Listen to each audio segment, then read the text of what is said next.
இன்னைக்கு ஒரு சூப்பரான க்ரீமியான ரிச்சான கிரேவி பண்ணலாமா? ஸோ இந்த கிரேவி சப்பாத்தி மட்டும் இல்லை, தோசை, இட்லி, ரைஸ் எதுக்கு வேணால் நம்ம யூஸ் பண்ணிக்கலாம். மோஸ்ட்லி என்னோட சப்பாத்தி ஆர்டருக்கு இந்த கிரேவி தான் நான் அதிகமாக செய்வேன்.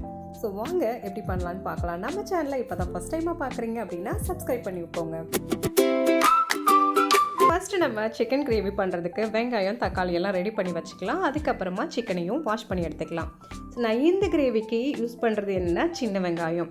இது ரொம்ப நல்லாயிருக்கும். சின்ன வெங்காயம் யூஸ் பண்ணுறதுனால நம்மளோட உடம்புக்குமே ரொம்ப நல்லது. கனடாவில் சின்ன வெங்காயம் காஸ்ட்லியாக இருக்கும். சின்ன வெங்காயம் இல்லை அப்படின்னா நீங்கள் பெரிய வெங்காயம் யூஸ் பண்ணிக்கலாம். கருவேப்பிலை, பச்சை மிளகாய்லாம் ரெடியாக எடுத்து வச்சுருக்கேன். வெங்காயம்லாம் கட் பண்ணி வச்சுருக்கேன். பெருசாக இருக்கிற வெங்காயத்தெல்லாம் குட்டி குட்டியாக கட் பண்ணி வச்சுருக்கேன். 3 தக்காளி எடுத்து கட் பண்ணிட்டேன். ஒரு ஹோல் சிக்கன் எடுத்து சின்ன சின்ன பீஸாக கட் பண்ணிவிட்டு நீட்டாக வாஷ் பண்ணிவிட்டு நம்ம ரெடியாக எடுத்து வச்சுருக்கோம்.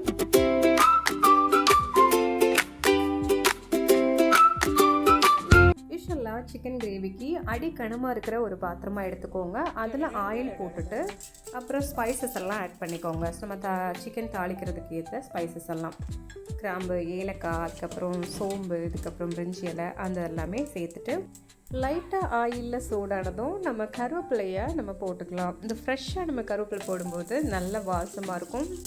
எனக்கு இந்த பிரியாணி பாத்திரம் மாதிரி பாத்திரம் நல்லா அடிக்கனமாக இருக்கிற பாத்திரத்தில் சிக்கன் கிரேவி பண்ணுறது ரொம்ப நல்லாயிருக்கும். அதுக்கப்புறம் இந்த சின்ன வெங்காயத்தை நம்ம ஆட் பண்ணிக்கலாம். சின்ன வெங்காயம் ஒன்றும் பாதியமாக இருக்கிறதுனால கொஞ்சம் நேரம் எடுத்துக்கும் வதங்குறதுக்கு.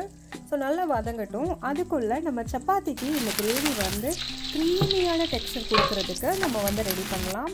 ஸோ அதுக்கு 10லேருந்து 12 முந்திரி எடுத்துக்கோங்க. அதே அளவில் பீனட் எடுத்துக்கோங்க. அதை லைட்டாக ஃபஸ்ட்டு ரோஸ்ட் பண்ணிவிட்டு அதுக்கப்புறமா தேங்காய் எடுத்துக்கோங்க. இதை நம்ம வதக்காமையே அரைக்கலாம். கிரேவியை பேஸ்ட்டு ஊற்றுனதுக்கு அப்புறமா அதிக நேரம் கொதிக்க வைக்கணும். நம்ம வதக்கி அரைக்கிறதுனால ஜஸ்ட்டு ஒரு கொதி வந்தவொடனே நம்ம ஆஃப் பண்ணிடலாம். அதுக்கப்புறம் பார்ட்டிக்கெலாம் நம்ம கொடுக்குறோம் இல்லையா, அவங்க அதிக நேரம் வெளியவே வச்சுருக்க வாய்ப்பு இருக்குது. அதில் நம்ம வதக்கி அரைச்சி பண்ணி கொடுத்துட்டோன்னா அது இன்னும் கொஞ்சம் அதிகமான நேரம் இருக்கும். இப்போ நம்ம தக்காளி சேர்த்துக்கலாம். தக்காளி ஒரு 3 தக்காளி சின்னதாக கட் பண்ணிவிட்டு மேஷ் ஆகிற வரைக்கும் நம்ம வதக்கிக்கணும். அப்புறம் பார்த்திங்கன்னா கருவேப்பிலை, கொத்தமல்லி, பச்சை மிளகாய் நான் ஒரு 4லேருந்து 5 பச்சை மிளகாய் போட்டிருக்கேன். ஸோ காரம் பார்த்துக்கணும். நம்ம பச்சை மிளகாய் அதிகமாக போடுறோன்னா சில பச்சை மிளகாய் நல்ல காரமாகவே இருக்கும். ஸோ பார்த்துக்கோங்க. அதை நான் கீறி போட்டிருக்கேன். நல்லா வதங்கட்டும். நெக்ஸ்ட்டு இஞ்சி பூண்டு பேஸ்ட்டு ஒரு 3 டீஸ்பூன் இருக்கிற மாதிரி இஞ்சி பூண்டு பேஸ்ட்டு ரெடி பண்ணி வச்சுருக்கேன். அதை இஞ்சி பூண்டு பேஸ்ட்டு ரெடி பண்ணும்போது இஞ்சி அதிகமாக இருக்கிற மாதிரி சேர்த்துக்கிட்டேன்.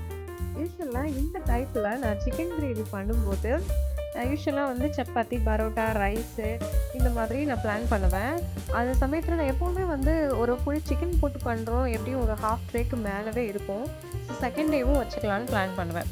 ஆனால் என் பசங்க அவ்வளோ லைக் பண்ணி சாப்பிடுவாங்க.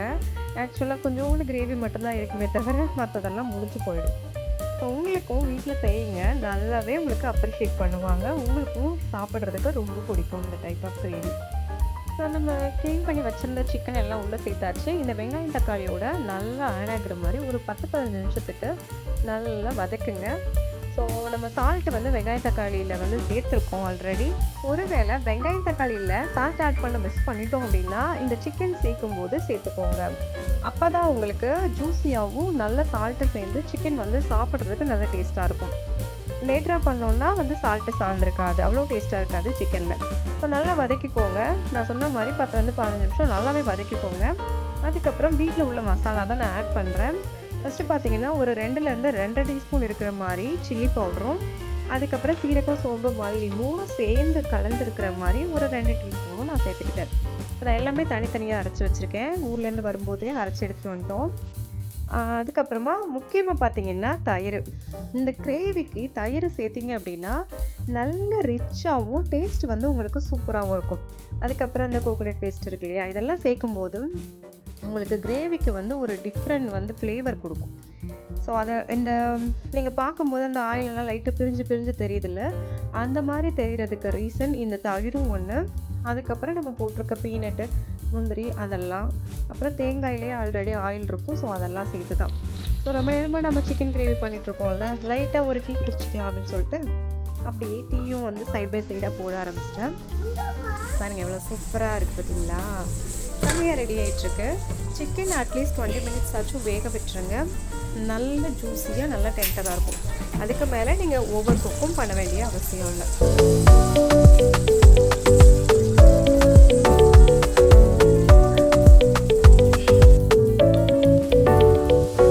சிக்கன் நல்லா குக் ஆகிடுச்சு. இப்போ கோகோனட் பேஸ்ட் ரெடி பண்ணலாம். அதுக்குள்ளே நம்ம கிண்டி குடிச்சிடலாம் அப்படின்னு பார்த்தா சிந்திடுச்சு. அதை நல்லா துடைச்சிட்டு அதுக்கப்புறமா சூப்பராக ஆற்று கடையில் போடுற மாதிரியே டேஸ்ட்டாக ஒரு டீயை குடிச்சிக்கலாம். பாருங்கள், சூப்பராக பேஸ்ட் ரெடி பண்ணிட்டோம். மிக்சியில் ஒரு 2-3 சொத்து நல்லா சுற்றிட்டு ரொம்ப நைஸாக அரைச்சிடுங்க.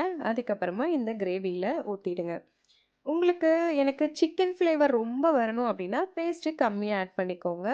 எனக்கு நல்ல க்ரீமியாக இருக்கணும் அப்படின்னு நீங்கள் நினச்சிங்கன்னா நல்லாவே திக்காக அரைச்ச எல்லாத்தையுமே ஆட் பண்ணிக்கோங்க. இங்கே கனடாவில் ஃப்ரெஷ் கோகோனட் வாங்கும்போது சம்டைம்ஸ் நல்லாயிருக்கும், சம்டைம்ஸ் கெட்டு போயிடும். அதனால நான் அதிகமாக யூஸ் பண்ணுறது ஃப்ரோஷன் கோகோனட் தான். அதனாலேயே கூட நான் வதக்கி போட்டுருவேன். தண்ணி தேவையான அளவுக்கு இந்த கிரேவியில் சேர்த்துக்கோங்க. நல்ல திக்காக இருக்கணும்னா நீங்கள் லைட்டாக வாஷ் பண்ணி மட்டும் தண்ணி ஊற்றினா போதும். ஒரு டம்ளர்லேருந்து 2 டம்ளர் சேர்த்திங்கன்னா போதும். வீட்டுக்கு கெஸ்ட்டு வராங்க, கிரேவி இன்னும் கொஞ்சம் திக்காக இருக்கணும் அப்படின்னு நினச்சிங்கன்னா கேஷ்யூஸும் பீனட்டும் இன்னும் கொஞ்சம் எக்ஸ்ட்ராவாக ஆட் பண்ணிக்கோங்க. நல்லாவே ரிச்சாகவும் க்ரீமியாகவும் இருக்கும். இந்த சமயத்தில் நம்ம ஒரு சீக்ரெட் மசாலா ஆட் பண்ண போகிறோம். யூஸ்வலாக நான் கரம் மசாலா ஆட் பண்ணுவேன், ஒரு 1/2 டீஸ்பூன் இருக்கிற மாதிரி. இன்றைக்கி நான் ஆச்சி சிக்கன் மசாலா யூஸ் பண்ணியிருக்கேன். இந்த மசாலா நல்ல வாசமாக இருக்கும் சிக்கனில். அதுக்கப்புறமா ஒரு ஹாஃப் டொமேட்டோ எடுத்துகிட்டு அதை 4 பீஸை கட் பண்ணிவிட்டு அது கூட ஃப்ரெஷ் கொரியாண்டர் நம்ம ஆட் பண்ணிக்கலாம். இந்த கிரேவி பார்க்குறதுக்கு ரொம்ப சூப்பராக இருக்கும். நல்லா கொதிச்சிருச்சு, நல்ல கிரேவியாகவும் இருக்குது. இப்போ நம்ம சப்பாத்தி போடலாம். ஆல்ரெடி எனக்கு ஒரு 50 சப்பாத்தி இன்றைக்கி ஆர்டர் கிடச்சிது. ஸோ அந்த சப்பாத்தி நான் போட்டு கொடுத்துட்டேன். நான் இப்போ வீட்டில் எனக்காக இந்த சப்பாத்தி செஞ்சுருக்கேன். எங்கள் ஊரில் ஆச்சி சிக்கன் மசாலா தெரியாத ஆளே இருக்காது அப்படின்னு தான் சொல்லலாம். சிக்கன் வாங்கும்போது அந்த கடையில் உள்ள பேக்கெட்டையும் வாங்கிட்டு வந்துடுவாங்க. ஸோ அந்த ஃப்ளேவர் எல்லாருக்குமே நல்லாவே தெரியும். பட் நான் அதிகமாக யூஸ் பண்ணல. அவங்க ஒரு ஃபுல் பேக்கெட்டையுமே யூஸ் பண்ணிடுவாங்க. நான் ஜஸ்ட்டு ஃப்ளேவருக்கு தான் ஆட் பண்ணியிருக்கேன்.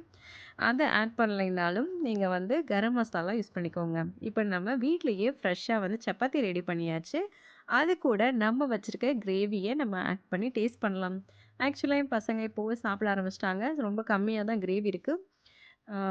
பாருங்கள், நல்லா திக்காக இருக்குது பார்த்தீங்களா? ஆல்மோஸ்ட் முடிஞ்சிருச்சு. இப்போ நைட்டு சாப்பிட்டாங்கன்னா இதுவும் காலியாகிடும்.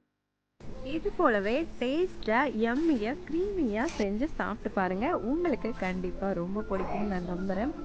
நம்ம சேனலை இப்போ தான் ஃபஸ்ட் டைமாக பார்க்குறீங்க அப்படின்னா கண்டிப்பாக சப்ஸ்கிரைப் பண்ணிக்கோங்க. இதே மாதிரி ஒரு சூப்பர் வீடியோவில் நம்ம பார்க்கலாம். தேங்க்யூ ஸோ மச் ஃபார் வாட்சிங். Please subscribe.